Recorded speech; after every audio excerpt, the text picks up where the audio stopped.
मैत्रेय जी बोले, हे विदुर जी, कपिल जी का अवतार ही ज्ञानोपदेश देने के लिए हुआ था। उन्होंने माता देवहूति को 24 तत्वों का ज्ञान प्रदान किया।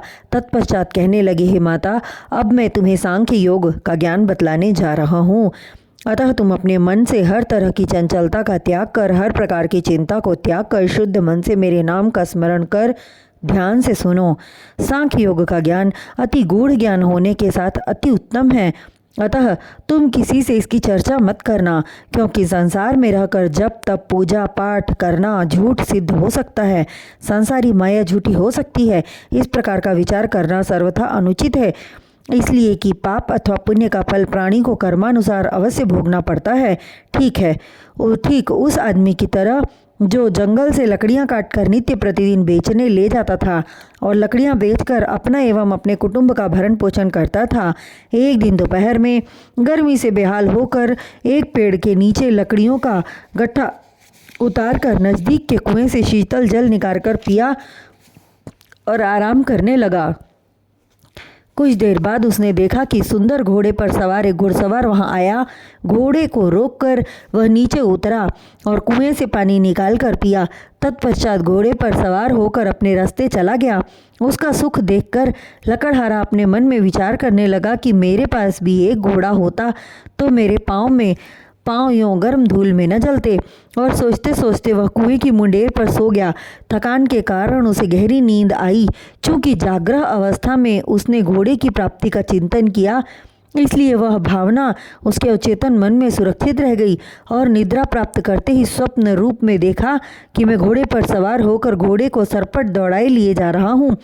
अचानक तेज झटका लगा और वह घोड़े से नीचे गिर गया। स्वप्न अवस्था में वह जोर से उछला और कुएं में जा गिरा और उसके हाथ पैर टूट गए।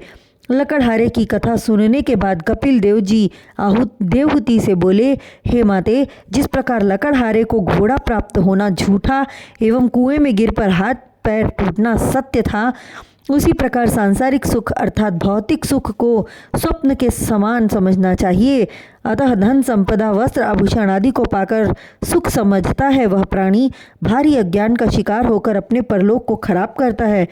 परंतु जो मनुष्य भगवत कृपा को सुख समझते हैं, प्रभु की समस्त इच्छाओं का आदर कर उनके नाम का स्मरण करते हैं, जो प्रभु की भक्ति में अपना ज़्यादा समय बिताते हैं, उन्हें वास्तविक सुख की प्राप्ति होती है।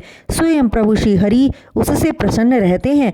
लकड़हारे की कथा सुनने के उपरांत देवहूति अति विनम्र होकर बोली, आपने प्रभु के प्रसन्न होने की बात बतलाई, यह आपकी अति कृपा है, किंतु बिना नेत्रों से देखे उनकी पहचान कैसे होगी। देवहूति के वचन सुनकर कपिल जी पुनः बोले, माता, तुम चिंतित न हो। मैंने जो ज्ञान तुम्हें प्रदान किया है, उस ज्ञान रूपी दृष्टि से और विचार दृष्टि से सब कुछ संभव है। जब प्रभु की कृपा प्राणी को प्राप्त हो जाती है तो उसके लिए कुछ भी असंभव नहीं रह जाता।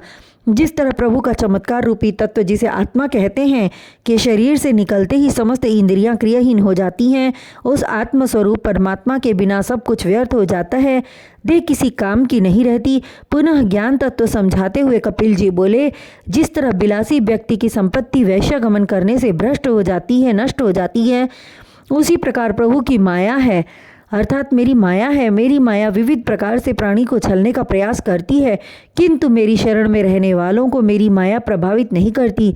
तब देवहूति बोली, आपके ज्ञानोपदेश से मेरी कुंठित बुद्धि में ज्ञान का संचार हुआ, जिससे मैं अति प्रसन्न हुई।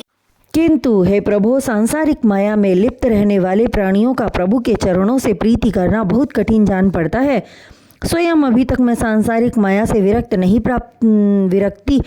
प्राप्त कर सकी। आपके पिताश्री के वनगमन के पश्चात उन्हें एक पल के लिए भी नहीं भूल पाई हूँ। अतः मुझ पर कृपा करके कोई सरल उपाय बतलाने की कृपा करें, जिससे मुझे इस नश्वर शरीर का मोह भंग होकर प्रभु रूप का स्मरण करने लगे। माता के वचन सुनकर कपिल जी बोले, जिस तरह तीर्थ यात्रा के लिए घर से निकलने के पश्चात प्राणी निरंतर चलता रहता है और एक दिन उस निश्चित स्थान पर पहुंच जाता है जहां उसे जाना पड़ता है, उसी तरह श्री हरि को प्राप्त करने हेतु, उनका दर्शन लाभ प्राप्त करने हेतु धीरे धीरे मन को एकाग्र करना चाहिए। मन वह विशाल वृक्ष है जिसकी हजारों शाखाएं, किंतु उन शाखाओं को हरा भरा रखने के लिए मूल जड़ को सींचा जाता है। उसी तरह चंचलता भटकाती है, मार्ग से विचलित करती है। उस पर एकाएक पूर्ण रूप से अधिकार पाना कठिन है, इसलिए धीरे धीरे उसे मोड़ना चाहिए। कभी निराश नहीं होना चाहिए एवं प्रभु का सच्चे मन से भजन पूजन करना चाहिए। कथा सुनना, कीर्तन करना आदि परमात्मा को प्राप्त करने के उत्तम साधन हैं। ज्ञानी ऋषि मुनियों के पूजा करने के 3 रूपों का वर्णन किया है, जिसे भक्ति भी कहते हैं। राजसी, तामसी एवं तामसी, जिसका वर्णन मैं कर चुका हूँ, किंतु एक भक्ति और भी है जिसे निर्गुण भक्ति कहते हैं। इस भक्ति को करने वाला साधक किसी वस्तु की प्राप्ति की इच्छा नहीं करता, वह अपना सर्वस्व प्रभु के नाम अर्पित कर देता है। जबकि राजसी, तामसी एवं सात्विकी भक्ति करने वाला प्राणी मन में किसी न किसी प्रकार की वस्तु की प्राप्ति की इच्छा अवश्य करता है। हे माता, देवहूति को संबोधित करते हुए कपिल देव जी बोले, मेरी कथा एवं कीर्तन का श्रवण करते समय जो भक्त अत्यंत भाव विभोर होकर कीर्तन स्थल पर ही रो देता है, वह मनुष्य मुझे अति प्रिय होता है। भले ही वह शूद्र हो, उसके प्रति मेरे मन में यही इच्छा रहती है कि उसे कौन सी ऐसी वस्तु प्रदान करूं जिससे मैं उसके भक्ति रूप ऋण से मुक्त हो जाऊं।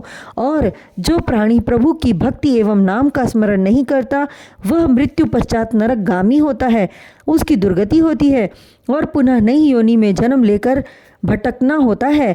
श्रीमद् भगवत भक्ति एवं ज्ञान तत्व को जानने हेतु मनुष्य तन सर्वोत्तम है। जिसने मनुष्य तन पाकर भी प्रभु के नाम का सुमिरन, भक्ति एवं जप तप नहीं किया, उसका जन्म लेना पशु से भी गया गुजरा है।